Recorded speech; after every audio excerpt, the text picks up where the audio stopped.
Hi అండి, మీ అందరికీ good morning. ఇంకా మార్నింగ్ మాకు రొటీన్ ఇంకా వచ్చేసి ఈరోజు ఏం కుక్కలు తగలాడుకుంటున్నాయి. సరేనండి, ఇంకా మా మార్నింగ్ రొటీన్ వచ్చేసి ఇంకా ఇప్పుడు టైం వచ్చేసి ఖచ్చితంగా 8 అవుతుంది. నా పని టైం అవుతుంది. సుహాసిని అయినా సాస్బాబు ఇడ్లీ తింటున్నారు. టిఫిన్ తీసుకొచ్చి అనమాట. రాజీ, ఇంకా మార్నింగ్ రొటీన్ మనకి ఈరోజు స్పెషల్ ఏంది కుకింగ్? వైట్ అన్నమా? బ్లాక్ అన్నం ఉండదు లేదా? అది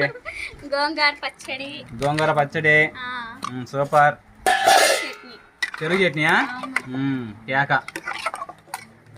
తర్వాత బిస్కెట్లు, సుహాసిని అయితే భోజనం చేస్తుంది, ఇడ్లీ తింటుందండి. బాగా పని టైం అవుతుంది. నేనైతే ఇంక త్వరగా గోంగూర పచ్చడి, రోటి పచ్చడి చేసానండి. బావకైతే ఇంకా పచ్చడి పెట్టేసి పెరుగు చట్నీ వేస్తున్నాను. సరేనండి, నా ఆకలి అవుతుంది. ఓకేనండి, సూపర్గా ఉంది. కామెంట్ చేయండి ఎలా ఉందని చెప్పేసి. ఇంకా లైక్ అండ్ సబ్స్క్రైబ్.